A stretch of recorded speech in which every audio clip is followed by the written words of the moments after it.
लड़ाई नीचे करो भाई। तारीख में कांग्रेस और ये वर्चस्व की लड़ाई गठबंधन के भीतर ही चल रही है। ये जो आग दिखाई जा रही है और जो सवाल पूछे जा रहे हैं सर के पास राजद को ही दिखाई जा रही है और ये सवाल भी राजद से पूछे जा रहे हैं। पलायन को लेकर जो कांग्रेस की चिंता है वो चिंता हम सब की भी है, पर उस चिंता की शुरुआत कहाँ से हुई? याद करें 90 का वो दशक। हर वो युवा जो आज की तारीख में संभवतः मेरी उम्र का होगा या मुझसे ज़्यादा उम्र के होंगे, या वो बुज़ुर्ग जिन्होंने 90 के दशक का वो दौर देखा, उनको आज भी वो याद होगा कि किस तरीके से पीढ़ियाँ बर्बाद हो गई, पीढ़ियाँ मजबूर हो गई बिहार छोड़कर दूसरे राज्यों में, दूसरे देशों में जाने का। क्यों? क्योंकि 90 के दशक में जिस तरीके से जंगल राज का माहौल राजद की सरकार में बना दिया गया, जहाँ आए दिन अपराध, बलात्कार, लूटमार, डकैती, दुकानें दिन दहाड़े लूट लेना, व्यापारियों की हत्या करना, ये एक आम बात बन गई। जिस तरीके से उस वक्त आम बिहारियों ने भयभीत होकर यहाँ से पलायन करना शुरू किया, उनकी आंखों में वो दुख आज भी दिखाई देता है। जब दूसरे राज्यों में या जब विदेशी दौरों पे जब मैं बिहारी डायस्पोरा से इंटरेक्ट करता हूँ, उनको तकलीफ है कि उसके बाद उनकी आने वाली पीढ़ियाँ कभी बिहार वापस लौट के जा ही नहीं पाती।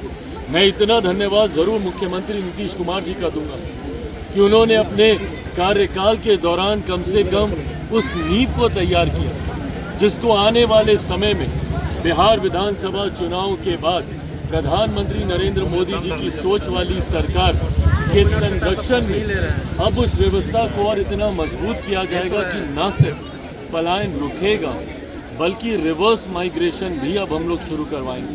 वो लोग जो पलायन करके दूसरे राज्यों में गए हैं या दूसरे देशों में गए हैं, कैसे वो वापस अपने प्रदेश, अपने बिहार में वापस आए, ये व्यवस्था भी तैयार की जाएगी। पर कांग्रेस जो इस विषय को उठाकर आगे बढ़ने का काम कर रही है, कहीं ना कहीं कांग्रेस और राजद के बीच की दरारें अब देखने को मिल रही हैं। मैं ये मानता हूँ कि विधानसभा चुनाव आते आते तक महागठबंधन पूरी तरीके से धराशायी होगा।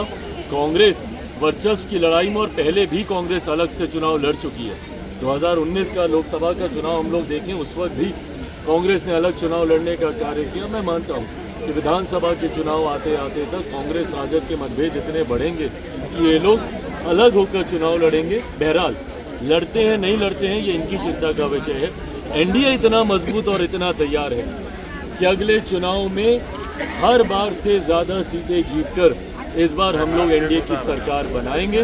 225 से ज़्यादा सीटें इस बार एनडीए गठबंधन जीतने जाएगा। 26 से 11 के आरोपी को सर 26 से 11 के आरोपी को भारत लाया गया, 26 से 11 हमलावर आरोपी को भारत लाया गया। उस पर कांग्रेस ने बयान दिया है जिसपे कहा है कि तोहबू राना का त्यौहार मना रहे बीजेपी के लोग।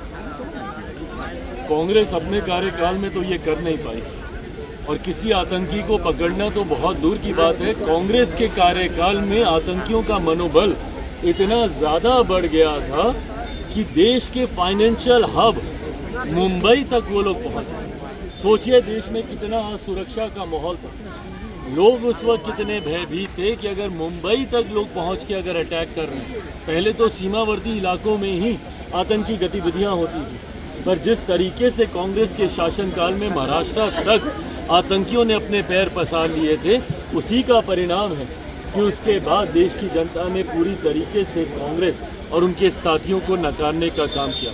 आज ये इच्छा शक्ति मेरे प्रधानमंत्री में ही है और उन्हीं में हो सकती थी कि देश के इतने बड़े आतंकी को वो वापस लेकर आए।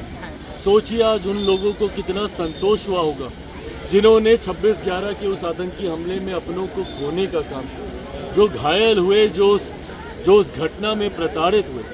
आज कहीं ना कहीं उनको न्याय की उम्मीद जागी है और उम्मीद ही नहीं, पूरा विश्वास है कि बहुत जल्द जांच पूरी होके कड़ी से कड़ी, सख्त से सख्त सजा इस आतंकी को हम लोग देने का काम करेंगे, न्याय प्रणाली देने का कार्य करेंगे। नीतीश कुमार को मांग कर रहा है, सोनी चौधरी बीजेपी के बड़े नेता ये मांग कर रहे हैं, क्या करना चाहिए? भाई देखिए, किसी व्यक्ति विशेष के मांग करने से चर्चा नहीं शुरू हो सकती। गठबंधन के भीतर अगर कोई ऐसा औपचारिक प्रस्ताव कभी आएगा तो पहले गठबंधन के भीतर ये तमाम बातचीत होगी, उसके बाद ही इस पर कोई टिप्पणी करना उचित है। देखिए आज